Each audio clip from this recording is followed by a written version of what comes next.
Like, so you can imagine, like, everything's lit up on Shabbos. It's like everything's closed down. There's no stores open. I mean, they have a few places, like tucked away type places they have open, but in general, most of the stores are closed and whatever, that type of thing. So I wanted to kind of like do something a little bit like, I don't know, like unique. I don't know. So it's two things I want to learn about, but I don't know if we're going to get to the second thing. But I do want to start the tone of Purim, right? And I really want to start this concept of Purim, start preparing it, and there's nobody, in my opinion, to prepare for better than the Rambam in the Mishnah Torah, right? Um, Yeah, yeah, because the thing I really appreciate about the Rambam is the fact he just does all the work. He does all the work for us. He puts everything together. And I would say like this: if a person wants to be a Torah scholar, just learn Rambam. Just learn all of Rambam. You'd learn all. You would know all of the Torah. You would know everything. He goes through every aspect of everything, right? So the Rambam is my guy personally when it comes to preparation for holidays and these types of things. So we're preparing for Purim, and we want to be able to kind of like get an idea about this idea. So last week, so this is another aspect of preparing for a holiday, right? So we learned about the fast last time, right? We learned about the depth of the fast, the elevation of the fast, the where the fast takes us to, and all the different powerful things that are connected to it. And we learned about how the fast came into existence, right? How to start with and the whole process. And so these two elements are essential, right? There's the aspect of the practical historical, and then there's the aspect of the spiritual, right? And so when you're preparing for a holiday, you have to learn the practical history of it, the practical halacha, the practical application, and you have to learn the spiritual component. So last week, if you go back over that class, you'll see that we did both of those things. We went through the historical process of the fast of Esther, right? We went through the historical aspect of the fast of Esther. And then after that, we learned about the spirituality of the component of the fast of Esther and what we're bringing down. And we're connecting to the merit of Mordecai and Esther and what those merits represented for the man and the woman. So now, as there's another part of it, which is the Torah scroll, which is the Megillah itself, right? And so, how does that system work? So that's what we're going to learn with Rambam right now, and that's going to give us an insight to be able to go through the different phases of the process. So we're learning how to learn a topic, right? We learn all the aspects to it, right? We learn the historical, we learn the Gemara, we learn the Mishnah. Well, we learn the Mishnah, we learn the Gemara, we learn the application and the halakha, and then we learn the historical components, right? Where did it start from? How did it evolve since the times of the temple to now? Right? What was that process? How did we get here? Right? So you learn that aspect, right? And so now we're doing that aspect with this idea of the Megillah. How do we understand the Megillah? How do we connect to it? What's this whole thing? So it says Karat HaMegillah. So it says reading the Megillah. So he says Bizmana the mitzvah asa midavrim midaberi.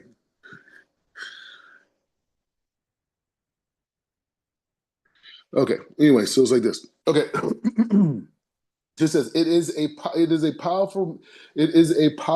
positive mitzvah ordained by the rabbis to read the Megillah at the appointed time.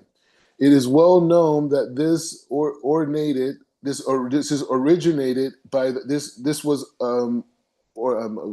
orientated by the prophets, right? Everyone is obligated in this reading, women, converts, free slaves. He says children should also be trained to read it. Even the priests who neglect their service, or even the priests should neglect their services in the temple to come and hear the reading of the Megillah. Similarly, studying the Torah should be neglected to hear the Megillah. Surely this applies to the other mitzvahs of the Torah. The observance of all of them is suspended by the reading of the Megillah.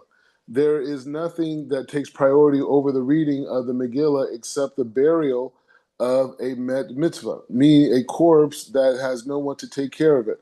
A person who encounters such a corpse should bury it and then read the Megillah. Acharei hakorei ve'achad hashomeh adamina ha-korei. Korea. So, it's another interesting point. One of the things we learned about on Friday was this aspect of like really taking into account of how that light force of Hashem comes and resides in our limbs and our organs, and how all the different body parts that are connected into doing a particular mitzvah, right? So here, when we're learning the Megillah, we should be thinking in mind like, hey, you know what? The Megillah is all about hearing, right? We don't read, yeah, there's a person reading, but most of us, the mitzvah right now, we're learning the mitzvah is to hear the Megillah, right? And so we're learning that aspect of hearing and the ear are playing a humongous role in the light forces coming down during this time, right? So he says like this. He says, Akare hakore ve'achad. Okay. Hashima. She said, one can fulfill the obligation by reading or by listening to another person's reading, provided one listens to the person who obligated to hear the reading. For this reason, if the reader was a minor or mentally incompetent, one who hears his reading does not fulfill his obligation. Mitzvah likarot ed kula mitzvah likaratan beila laila bayom ubayom. So he says like this: in the mitzvah to read the entire Megillah and to read it both night and during the day, the entire night is appropriate. The entire night is an appropriate time for the night of the reading, and the entire day is appropriate time for the reading. So you can read it in the morning, you can read it late at night. He says before the reading at night, one should recite the three blessings. He says, "Blessed are you, Hashem, our God, King of the universe, who has sanctified us with the commandments and command us to read the Megillah." And he says the second blessing, "Blessed are you, Hashem, our God, King of the universe, who wrote miracles for our ancestors on the previous day in the season. Blessed are you, our God, King of the universe, who has granted us life, sustained us, and enabled us to reach this occasion. During the day, one should not recite the final blessing." So you only say the first two blessings. You say all three at night, and only first two during the daytime. During the daytime, you should not write the front. And he says, in places where it's customary to recite the blessing after the reading, the following blessing should be recited. So if there's a customary to recite a blessing after the reading, right? He says, "Blessed are you, Hashem, our God, King of the universe, who wages our battles and executes judgments on our behalf, and who avenges the vengeance without wrought against us, and exacts retribution from our enemies on your behalf, and who acquits justly all our moral enemies." He says, "Blessed are you, Hashem, our God, King of the universe, who enacts payment on behalf of his nation, Israel, for all their oppressors, the God of salvation." All right, so you got the brakot. You good. It says, Zehu zaman karata zemani maharbe tikenu lach. He says, Hachmaim. So he says like this. What is the appropriate time for the Megillah to be read? The sages ordained many different times for the reason as implied in the book of Esther, in chapter 9, verse 31, to confirm these days of Purim in their appointed times. The following days are the days of which the Megillah is read. Every city, whether it's Eretz Israel or in the diaspora, the sound that is surrounded by a wall at the time of Joshua ben Nun should read the Megillah on the 15th of Adar. So there's this idea of being surrounded by walls, like wall cities. Like Jerusalem is considered a wall city. And so that's why we will be reading it on the 15th. People outside of Jerusalem, here in Israel, like people live in Beit Shemesh and Haifa and all these places, they'll be reading it. They'll be reading it on the 14th. However, there are some places in the north, like they are considered walled cities, and they'll be reading it on the 14th too. So he says the Megillah. He says on the Megillah on the 15th of Adar. He said this applies only when the walls does not surround the city as present, such as called a karech. So he says every city was not every city that was surrounded by the wall at the time of Joshua ben Nun should recite the Megillah on the 14th of Adar. This applies even when there is a wall surrounding the city at present, such as a city called Ir. Okay, so it says Shushan Habria Afal PP Shalom. She says so Shushan. He said the capital of Shushan. So this is actually in Persia, where it happened in Iran. He says in Shushan, in the capital of Shushan, the Megillah is read on the 15th of Adar, although it was not surrounded by walls at the time of Joshua ben Nun. That's interesting, right? He said because the miracle occurred within it, and at the time the Jews celebrated on that day that as Esther the ninth chapter, as Esther the ninth chapter verse 18 states, and they rested on the 15th. He says, why was the matter made dependent on the time of Joshua ben Nun, who gives honor? He said, why does it matter? Why? He says, why? So they're asking the question, why does it matter on this idea of Yeshua ben Nun, right? He says this idea of Yeshua ben Nun, why does it depend on when he gained influence? Why does it matter? He said to give honor to the cities of Eretz Israel that were in ruins at the time of the Purim miracle. He says, although he says they are in ruins at present, this would allow them to read the Megillah on the 15th, as do the inhabitants of Shushan, since they are surrounded by a wall at the time of Joshua. Thus, the commemoration of the miracle would include the remembrance of Eretz Israel. He says, "Bnei ha-chachafirim ha-she'enam mitka basim be'avate." So he says the sages ordained. Sorry, the sages ordained that the inhabitants of the villages who gathered to the synagogues on Mondays and Thursdays could read the Megillah earlier on that day when they gathered in the synagogue. He says, what is implied? If the 14th of Adar fell on either Monday or Thursday, the Megillah will be read on that day. But if it fell on another day other than Monday or Thursdays, we would read them on a later date, on a Monday or a Thursday that is closest to the 14th of Adar. So what's interesting about what he's saying, he's talking about the evolution, how it used to be, right? He's going to bring us from how we started to how we get here. Now, the thing that's interesting about it, what he's saying there corresponds to what we kind of learned about the fast, right? How the fast of Esther was kind of like this ambiguous time where people used to fast for 3 days and they should break it into certain days, like sometimes Monday, sometimes Thursday, I think actually there was things like during the week, I think it was. But the point is just saying, so this whole process, you could see how it was kind of like different communities kind of like had their customs. So he says kasad. So he says what is implied? He says on the 14th of Adar falls, if the 14th of Adar falls on a Sunday, the Megillah is read on the previous Thursday, on the 11th of Adar. If the 14th falls on a Tuesday, then the Megillah is read earlier on a Monday, on the 13th. If the 14th falls on a Wednesday, the Megillah is read earlier on Monday and on the 12th. He says, whenever license is granted to read the Megillah before the 14th should not be read unless 10 are present. So the main thing about the Megillah, as you can see, at times they moved it around, right? This is how things used to function, and we're going to understand it today. He says it could be the same, right? We don't know yet. We'll find out. He says, "Kefar shema di'imin vekori'in bayom ha kanisa bezman."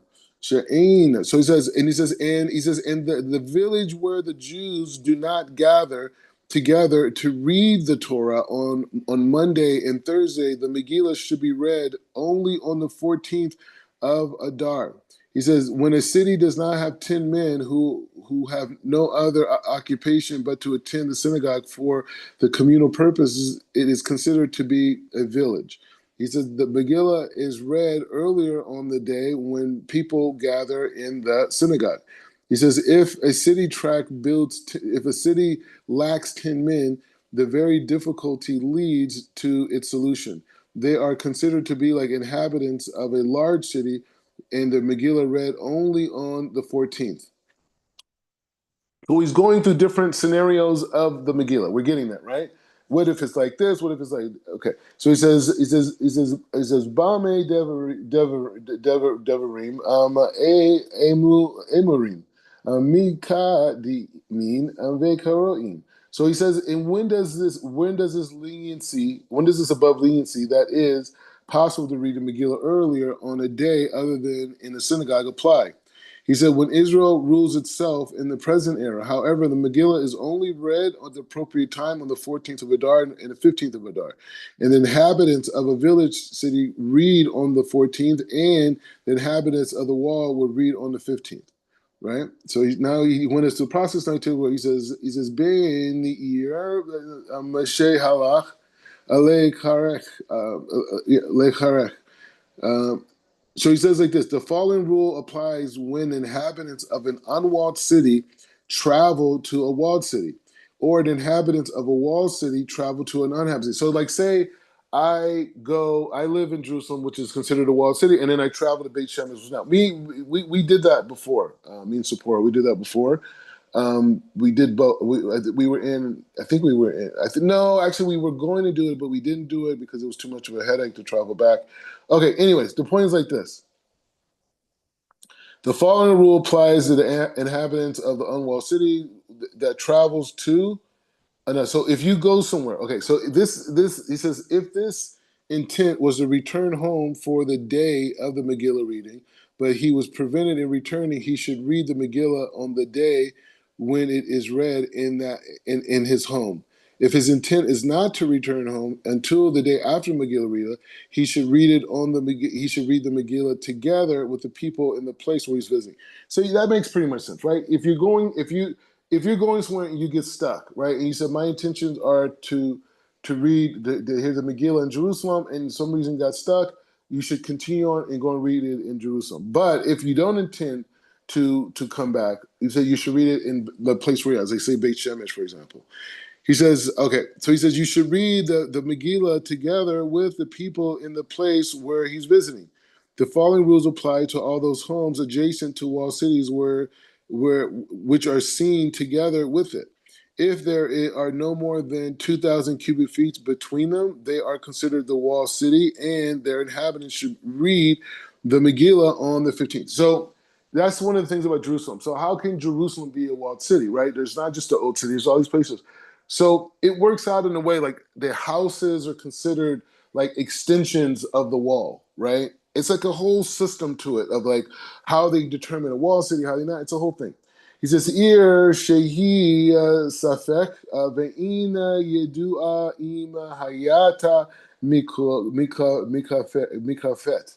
So he says, there is when a doubt exists and it is unknown whether a city has been surrounded by a wall at the time of Yeshua ben Nun or whether it was surrounded afterwards, its inhabitants should read the Megillah on the day and the night on both the 14th and the 15th of Adar. So they should do 4 readings. Wow, that's crazy. If they don't know. He said you got to sofek, you got to doubt.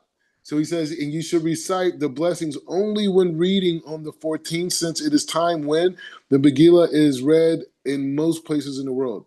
Kira ed ha Megillah be'adar. Okay.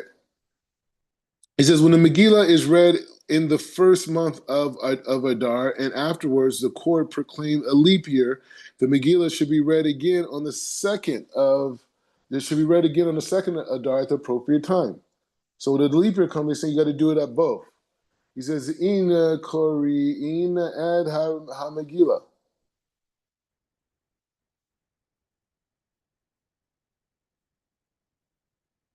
You said, okay, I guess it's only if you read it first already, the Megillah. If you read the Megillah and then afterwards the court proclaimed a leap year, you should do it again on the leap year on the second Adar, right? So that's what he's saying. If it was read, so it's not like just dafka if there was a leap year. You know what I mean? All right. So it's like okay. So it says the Megillah should not be read on the Sabbath. This is a decree enacted so that one should not come to take in his hands and bring it to a person to know how to read it, thus carrying it 4 cubits in a public domain. That's a whole thing, like moving objects into one domain to another, the eruv, the whole thing. So everyone is obligated to read the Megillah, but everyone is not capable of reading it. Thus, there is a possibility for such an error to occur. For this reason, that at the appropriate time, the Megillah will fall on the Sabbath, and we read it earlier on the day prior to the Sabbath when we discussed the laws of Purim on the Sabbath to commemorate the fact that it is Purim. Kesad Yom Arba'a Asar Shechel Le Hayot Be Shabbat. Okay, she says, what does this imply? When the 14th of Adar falls on Shabbat, the inhabitants of the unwalled city should read the Megillah earlier on Friday. And the inhabitants of the walled city should read the appropriate time on Sunday. So you get that, right? So when the 15th falls on Shabbat, the inhabitants of the walled city read the Megillah earlier. So now we understand this idea of reading it earlier, right? And he says, in is reading it earlier, and then on Friday the 14th, the inhabitants of a walled city also read on the day, for this is the appropriate time to read. Thus, such a instance, everyone reads on the 14th. All right. So, any thoughts, reflections? We got a little bit more to do, but just want to get some thoughts. Okay.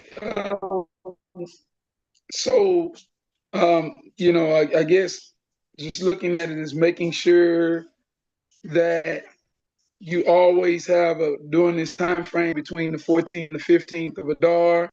If you're going to travel, that must be a high priority to make sure in your bag, wherever you're going, you got a copy of the Megillah. Yeah. Yeah. Yeah, and the thing is, we're learning the technical structure of the Megillah and how it operates and how it functions and how we interact with it, right? And we're coupling that with also the fast, right? So we're building this Rolodex of understanding that's directly connected to this holiday that we observe. Obviously, there's many more parts, but I think sufficiently we have a pretty good under grasp of the Megillah itself, how it came into existence, the different processes. He doesn't. I mean, the Rambam doesn't explain it as to me as well. I mean, like he could go more into. I mean, I don't know. I don't want to say, but the point is just saying the point is just saying that um, we're there. We're there. We're learning. It's good. And I want to bring in this other, one other idea. It's kind of like because all this is about starting the week with kedusha, right? And I want to just touch on one idea that's going to lead us to another idea. Okay, so I just want to briefly just touch on an idea about this week's parsha. I just gave a class to a group of people in India, and this is one of the things that came out. All right, so it's a very big concept, right? So this part right here, right? So we're in Parsha Tetzaveh, right? And it's a very important thing. What does Tetzaveh mean, right? What does Tetzaveh mean, right? So Tetzaveh, right? It means to command. It's a command, right? It's like to give orders, to take charge, right? But the root of the word is sava, right? Sava, titzaveh, sava, right? So the point is like this. It's an amazing. I would suggest to read the commentary or the Orchaim, but this is one point I want to bring out. The sages bring out. This is ve'ata titzaveh et bnei Israel.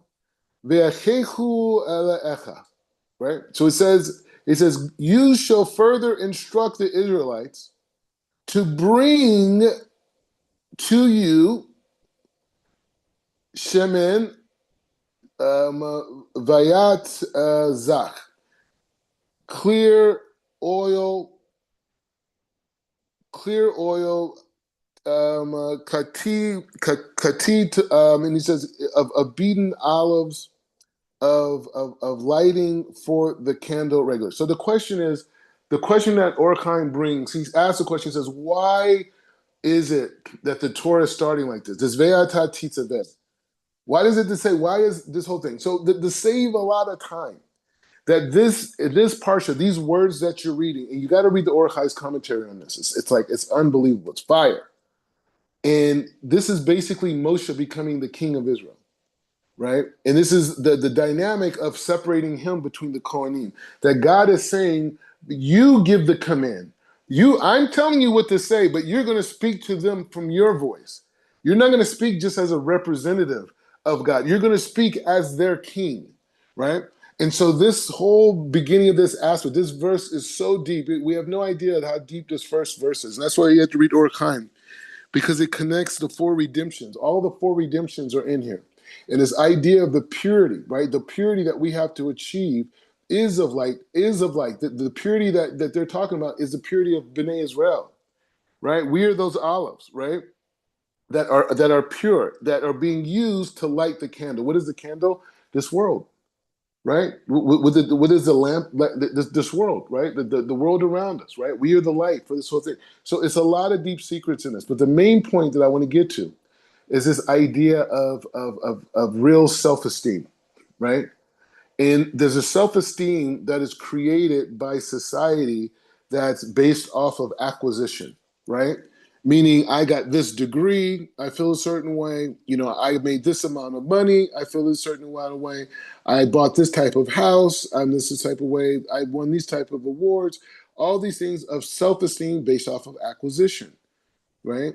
And so this self-esteem off of acquisition starts when we were kids and they give us report cards, right? Because someone else is now determining who we are, and we accept that narrative as to be us. So we see ourselves as an F student, or we can see ourselves as an A student. But the point is that perception is not controlled by me, it's controlled by someone else, right? And so this idea of building true self-esteem comes from this relationship that we see Moshe having with Hashem, right?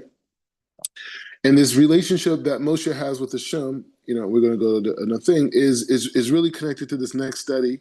I want to just talk, and this is like, we're going to read a little bit, but it's just really, we're back in the Rabbi Nachman conversation, right? And the Rabbi Nachman conversation is so important for us because some of these direct ideas can allow us to really venture. So when we're reading this week's Torah portion, we shouldn't read the Torah portion from the standpoint of the continuing of the building of the Mishkan, but rather we should be learning it from the standpoint of we should be learning it from the standpoint of this new era of Israel, right? This new era of Moshe Rabbeinu, where he has secured God's trust to the point that now God has given him the ability to have complete, autonomy, over Bnei Israel in terms of that, and wanting them to do that. And not only that, Orkhan even talks about, like, not all the people believed that the Mishkan was going to actually work. There were a lot of Gentiles that didn't believe it, and there were even some Jews that did it, right? And so that's why when Hashem told him to speak in his own voice, that there's going to be people that mock you, that make fun of you. They're going to make fun of you for speaking your voice, but I'm the one who's telling you to speak, right?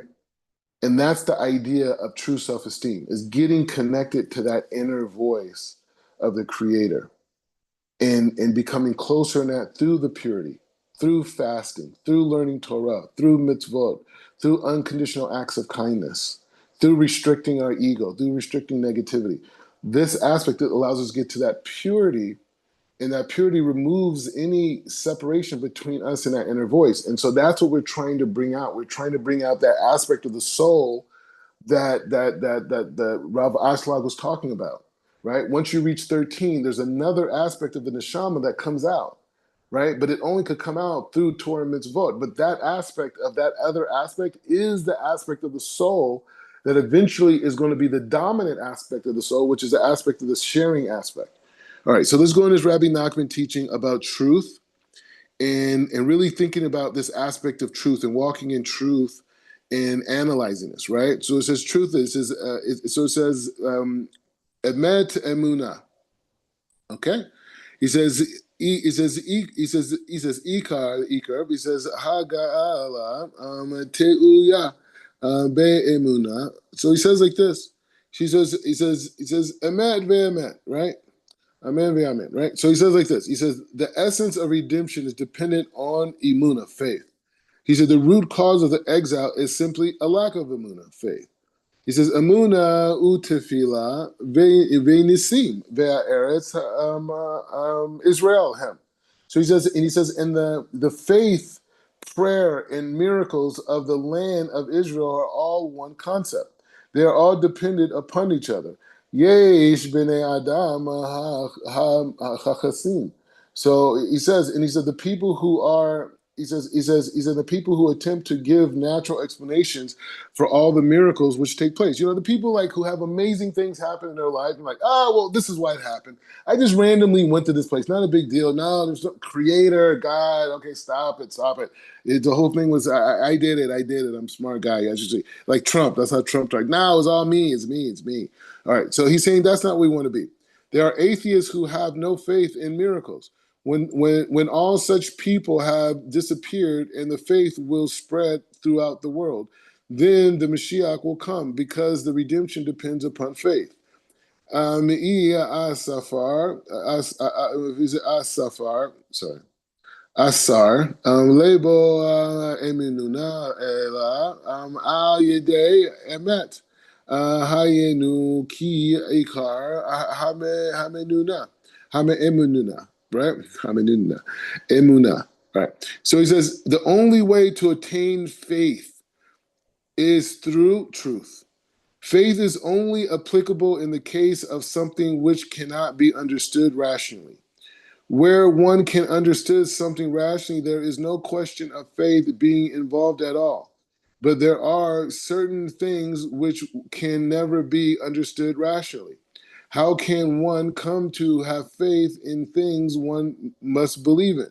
Faith depends upon truth. If you will only search for the truth with complete honesty, you will eventually realize that you must have faith in God, in the true Siddiqim and the Holy Torah. You will realize this in spite of the fact that such faith is not something that is susceptible to our rational understanding, bound as our rational faculties are in the material nature of our essence. If you think about the things which are uncompromising honesty will get you a glimmer of the understanding that this is really the truth. Reasons will not help you there, and you will need faith as strong as the faith that is strong and total. Yeah, understand this well. So, it's interesting about this. When we talk about this idea of the different levels of perception, right? We talk about substance, we talk about form of substance, we talk about abstract form, and we talk about this idea of essence, right? So what he's saying here, he's saying by a person living in a frame of truth, you will be able to see truth. You will be able to see the true form and the substance when you see things, instead of being able only to see the abstract form that you are projecting through your imagination. That you will be, even at a 1% level, we have limited senses, we will still be in a place of truth where have clarity to see. This is the building of the true self-esteem. I am confident because I can see. I am confident because I can control myself. I am confident because I fear Hashem and I love Hashem, right? This is where my self-esteem comes from. And the closer I come to the Creator, the more confident I am. The more confident I am because I can trust what I'm experiencing because I only understand it through the lenses of the Torah. Im asar, he says, "Elebod emet ela al yedei He said, he Hasidikim. He says, Amitiyim. So he says, he says, the only way to find truth is to draw closer to the Siddiqui and to follow their guidance, and do not turn aside from their words, either to right or to left. When the truth will be engraved within you, and you will achieve a genuine amuna, genuine faith. And by the same token, keeping well away from bad influences. Pay no attention to the suggestions of those who are enemies of the truth and who raise every kind of question about the truth. You can succeed in this through observing the mitzvahs of tzitzit and the fringes. The tzitzit are the hedges against immorality, which is directly contrary to the holy covenant between God and the Jewish people. And it is the one of the strongest forces that can undermine truth, the guidance and the advice of worthless people actually breed immorality. And through observing the mitzvahs of the tzitzit, you will be able to purify yourself and observe the covenant, which is the foundation of faith. All of the teachings of the Tzaddikim are bound within this. Al yedei shema shemid palal be'chocha ume kanima kola kol choda be'otiyot. So he says, and pray with strength and put all your forces into the letters of the prayers. Through this, you obtain faith. Elu bene adam ha'chachasim kol ha'nisim. He says, derek. So he says, the people who deny that miracles are possible and claim that nothing can take place. This is all the insight, by the way, going into Purim and going into the month of Nisan. This whole conversation about miracles and all this is not by accident. God is making us study these things, right? We are thinking about miracles. We're thinking about the unbelievable happening. We're expecting unbelievable things to happen this month. We're expecting to have new insights about life and ourselves that are unbelievable. We're expected to maybe meet people, meet new clients, meet new opportunities that are unbelievable. We should be expecting that right now. We should be expecting greatness beyond imagination, not out of entitlement, but out of love, because Hashem, HaKadosh Baruch Hu, is telling us, I want to give you this greatness. I want to give you this light. This is why you came into this world. Purify yourself, my children, so I could give you this light. And he says the miracles. He says the people who deny the miracles are possible and claim that nothing that takes place and everything that takes place has a natural explanation can actually witness the miracle themselves and still try to glaze over and explain it why. Naturally, this attitude of mind is very damaging to the religious amuna. It is harmful to prayer, and people's understanding of the true significance of the land of Israel becomes obscured. In all of the contributions it all contributes to the lengthening of the exile. So that mindset keeps us away from God. Saying, "My children are not ready yet." It says lefi hit ma'atuta me'emuna ken haskarat fine Hashem. So he says the less faith there, the more the face of God is concealed, and the more fierce his anger burns. At such times, the Siddiqim shy away from accepting positions of authority and honor, and the world is left without true leadership. But if people learn to hold their anger in check and break the force of anger by showing love instead, then God's anger turns to sweetness. The true Siddiqim will again be able to accept the role of leadership and honor, and the world will be ready for the true leader who has the power to bring each person to his own complete fulfillment. And le adam le kabel he good so he says nobody should accept a position of a leadership and authority unless he has obtained an ultimate level of faith. There are people who believe in God but still have traces of superstition within them. People like this should never be leaders. There are those who pride themselves on their devotion to the good of the world. They claim that their motives for seeking that this is their motives for seeking power. but really they're interested in prestige. The devotion they claim to have is simply a rationalization. When people like this gain power, it can result in a terrible godliness and the negotiation of in the negotiation of faith. Not negotiation, sorry, indigestion in God. I don't know. I can't say it. Anyways, we're working through it. We're working through the words we don't know. Okay, but it's not. I just my brain. I'm looking right at it. I can see nation. I can see Ega nation. All right. What anyway? Okay. So he says, but the heavens take pity on the world, and these people are derived of the ruins of power. Sarik lishmor meod ed hamanuna b'shelo tehi kalal chafvav. So. Okay, so he says, make sure that you never let faith become weakened. A person whose faith is unable to accept honest criticism. This is very damaging to cause of peace because it results in all kinds of aggressiveness, exiles, and conflict, and the results of goodness and idolatry. Uh, uh, False ideologies and in false religions. The true faith is foundation of everything. It is a seal of holiness, and you must guard it well because through it, you doing so, you are protecting the holiness itself.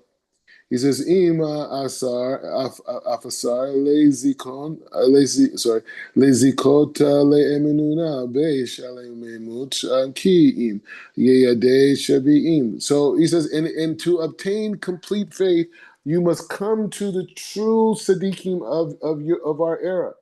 They alone have the power to explain and communicate the authentic faith of the Jewish people to our generation, and therefore they are the ones who bring faith to the people of this age, and they can do this because they achieved the summit of holiness.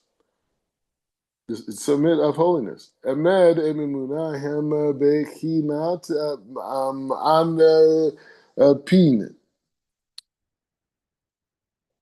He says faith and truth are a shiny face.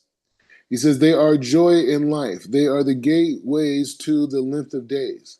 But falsehood shortens a man's life. Falsehood is death, and idolatry, a dark face. Emenunai hi acharita ha'maim ki ala emedim kol ha'midot. Okay, and he says, and all the noble qualities of the soul depend upon faith. Faith is the foundation and the source of all holiness.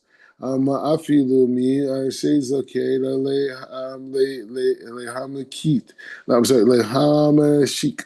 So he says, and even a person who attains a certain level of religious insight and understanding must take good care to ensure that the protection he has is sufficient with Amuna. Intellect alone is not something to rely on. Al yedei temide, we say talmide chachamim. He said, student. He says, she'enam be hagoin. So he say, hagunim. And so he says, and there are people who have an extensive knowledge of Torah and yet lack personal worth. The teaching of people like this stems from fallen Torah. Their influence can have devastating effects. It can cause people to reject even the most basic tenets of faith. And those who remain firm in their belief in God and find themselves under attack and exposed to ridicule and contempt, when such a situation develops, the remedy is to open your doors to genuine Torah scholars and offer them hospitality. This is one way of coming to a genuine faith and to hold those who oppose the faith and look down upon the believers will be broken. Okay, so he says like this. He says, "Ikar chami." He says, "Chami chamshivut hasadecha." Yeah, sadaka. So he says, charity is only perfect when it is combined with faith. The same is true of all blessings which flow from the heavens, will flow from the worlds into acts of charity. They are all perfect when there is faith. Faith is the source of blessings. Keeping the Shabbat, which is called the source of blessing, is the foundation of faith. Vakina Mishelemut Kol HaDevarim Hi HaEmunah. So he says, all things depend upon the faith of their perfection. Without faith, nothing is complete.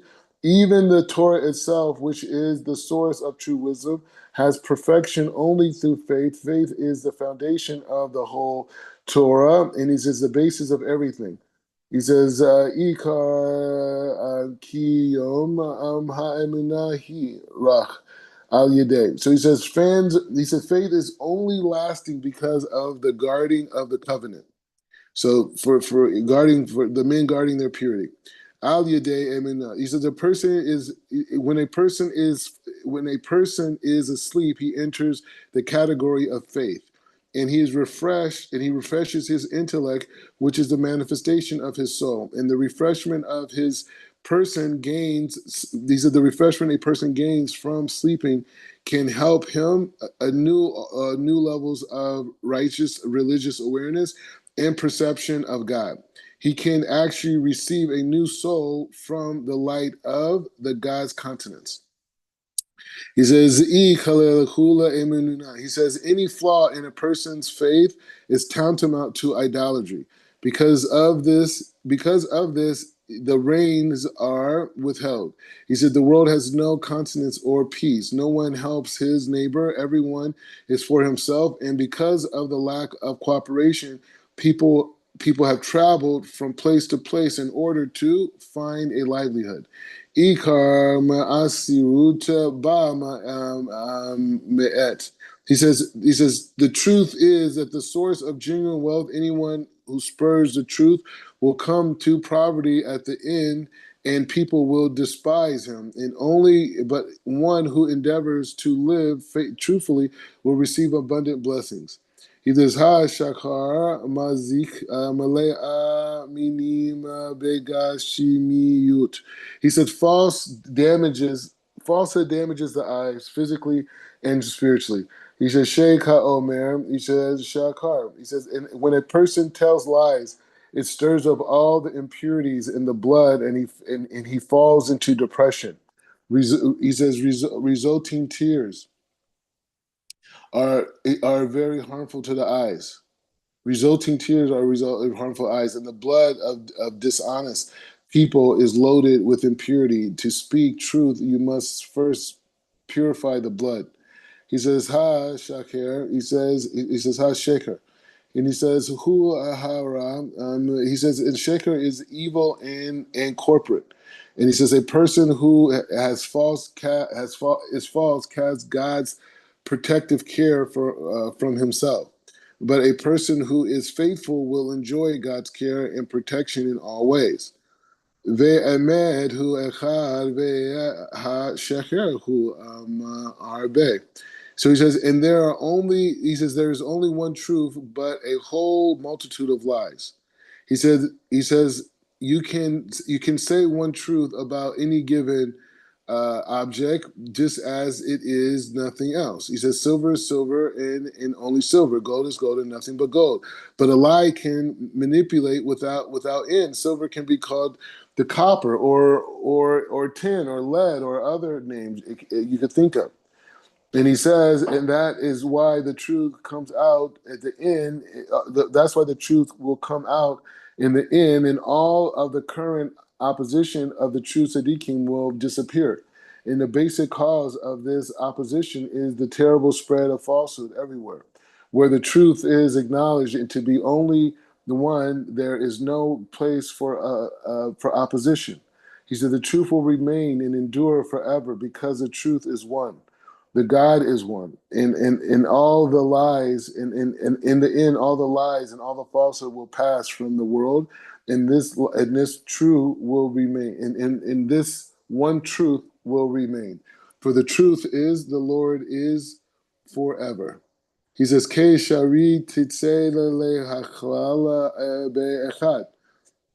And so he says the goal should be to emerge with one and to contact after the creation before the he says our goal should become emerged with the one and to connect after the creation with before the creation to make a unity with which all that is good and holy, and to join after the creation with before the creation means constantly to connect to the created world in which we live in with the transcendent realm of the creation of which is beyond the creation and its source, in which we alone give the world its meaning.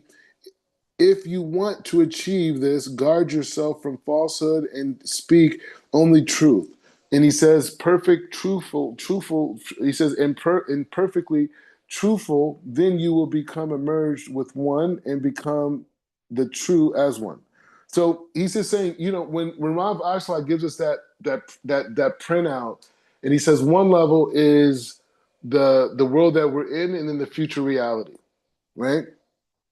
What he's saying is when a person connects to truth, they could connect to the world prior to them, the world as it is, and the future reality when they're walking around, when they're living life. These levels of consciousness are all possible.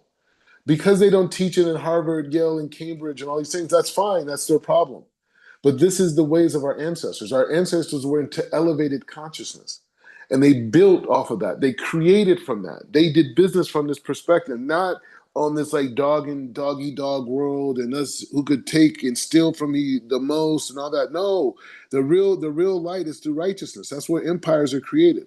Al Yadei Emina Nefi Takin. So he says the gates of holiness are open through faith. He says, Emununa ein sheyach.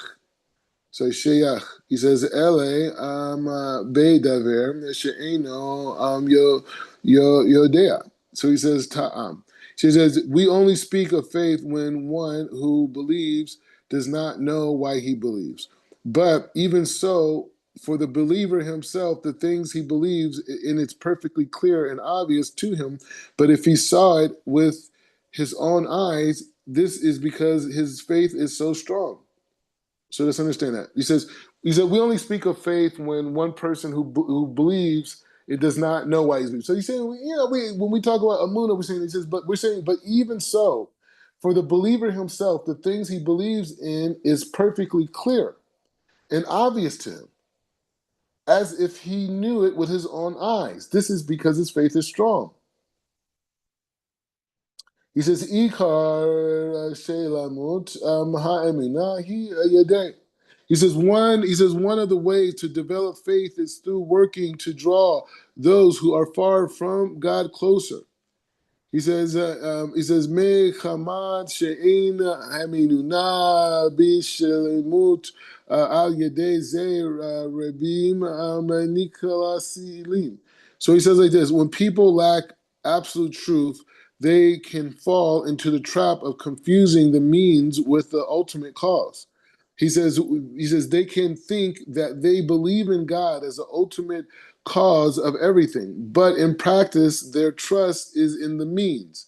For example, they can believe that their livelihood is totally dependent on their business activities and the energy they put into them, as if without them, God would not have any other means to provide them with their substance. In effect, they believe that their business activities are the source of their livelihood and not just an intermediary factor. Or they may believe that the medicine which causes the cure, as if without it God would not have had another means of sending healing. Once people believe that this is the inevitable, that once people believe that they inevitably become preoccupied with the means, chasing after the right Medicaid, throwing themselves into work, and so on. And they forget to turn to Hashem, the root of all things and the ultimate cause. It is true that we do so. We have concerned ourselves with the means, but we must not make the mistake of confusing the means with the ultimate cause. We put our faith we put ultimate cause and put our faith in the intermediary. We must have our faith in God alone. He says, we'll finish soon. He says, osin. So he says, everything we do, praying, learning Torah, carry out the mitzvah, has one fundamental aim: to reveal the kingship of God. He says, Shei ke Adam chazak emunah. He says, in a very strong. He says, very strong in your faith, you'll eventually reach understanding of what you believe in. And the stronger your faith, the greater your understanding will be. And at the outset, you have no option but to have faith, because you cannot understand the matters rationally.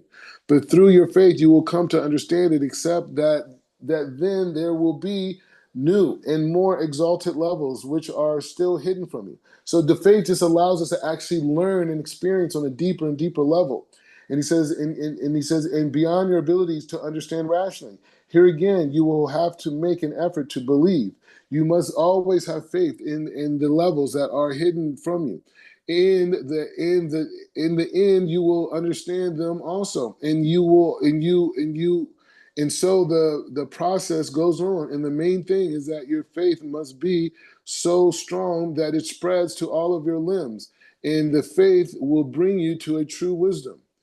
And he says, ha natskan eno sover ha'emet. He said, and one who wants to be victorious is very intolerant, is very, one who always wants to be victorious is very intolerant of truth. And truth may be staring at him in the face, but because he is determined to win at all costs, he ignores completely. If you want to find faith in real truth, you must rid yourself of the urge to win, and you must be able to see the truth that you wish. Eminahi bichanat. So he says, and we'll end it here. And this thing keeps going, baby. Okay, so it says, and the faith contains the power of growth. He says a person can perfect all. He says faith will grow and develop into his devotion in God, no matter what he has had to go through, regardless, whatever God has made him to go through, regardless of the obstacles or difficulties, no matter how difficult our life would be, he may encounter. Nothing will throw him off his course. Nothing will stop us, because we will know he will accept that whatever experiences with patience. And people who are put off by obstacles and difficulties which confront them when they try to serve God and they have a certain lack of faith. They are left with feeling heaviness and depression and lack of enthusiasm. Why is it that the people do not make real efforts to draw closer to those who lead lives of piety and justice? He says, if they really had faith, they would run to them as fast as they could. Why do people not pray properly? If they had genuine faith, they would believe that God is standing over them while they are praying, and He hears every word that emerges from their lips. And he says, and then they would pray with tremendous fire and yearning, and instead they're listless and depressed. And he said, and it's because of this they lack the real faith, and this is they are far from the righteous and from the pious and just, he says, from true devotion of God. When a person has genuine faith, nothing can stand in his way. And no matter what happens, he will grow in service of God. Thoughts, reflections. He came with some fire for you guys. Yeah, yeah. You know, I tell you what, he basically laid out life. I mean, it kind of seems like when you're living and when you decide that what, I don't want to live in darkness. I want to live for the King, right? And when he said that the whole purpose is to basically exalt the King and to manifest the power and the reign of the King, you start your journey, and along that journey, you know what you're reading, you know what you understand, and you can see it, and you know what is truth. It's been presented to you. And when you deny all the things that's you're going to work hard. Go, it's coaching. There's 5 steps to success. All this stuff. And he said, you know, if I can just perfect my prayer life, you know, that's going to help me. That's going to be more than me, you know, trying all these other ideas. And also with people, when you begin to visualize where Hashem wants to take you, and you only see a small glimpse of it, but you start going after it. You got all these people around you and all of these events coming around you that are trying to deter you, trying to convince you that this is not where you need to go. But you have to learn to ignore those things and say, you know, this direction that I'm going in is the right way to go. This is what I've been instructed to do. And so from that aspect, I'm tempted to trust Hashem for the sake of it. Meaning, you know, I would rather end up where he has destined for me to go than me to try to create my own life, my own will, my own way. And it looks like I'm successful, but I'm miserable on the inside. Yeah. So this really, you know, I mean, this is a deep lesson. You want to say something?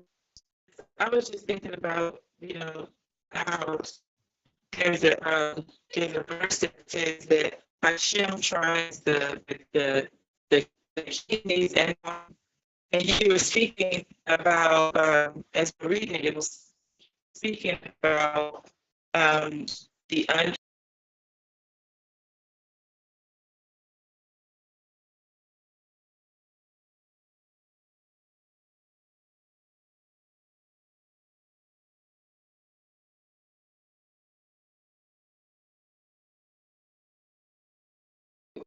speaking on how the blood is not purified when someone is untruthful, it's toxic.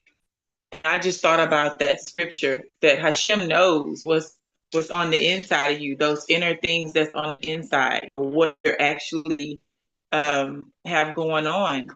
And so this online is so factual that, and not only that, I really appreciate just the part, you know, desire to those who are pious, those who are living a life that they can help create that foundation that is solid.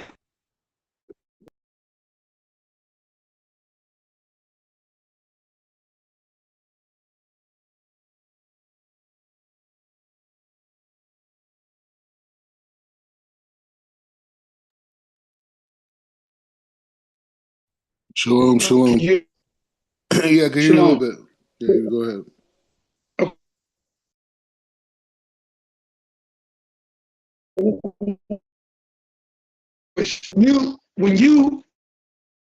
When you move to Jerusalem, you move to Israel to go on to learn. Okay, did you ever think to yourself that you were going to become a rabbi, or simply going to learn more truth, to better your life? You understand what I'm saying?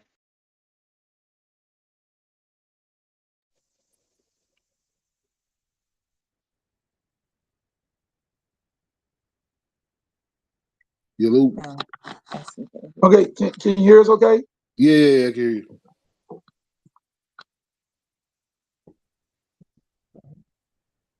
Yeah.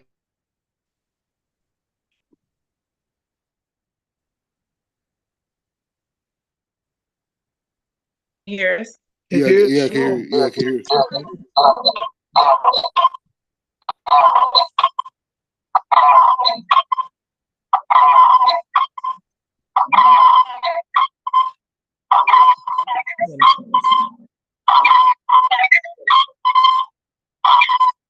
Okay. Okay. All right. Okay. So could you hear the question? So you're saying when I came to Jerusalem, did I think I was going to become a rabbi? I think you're Yeah. muted. Oh, hold on. Can you hear me or no? Okay. Yeah, you hear me? Yeah. So It's very low. it is. It's low. It's low. Okay.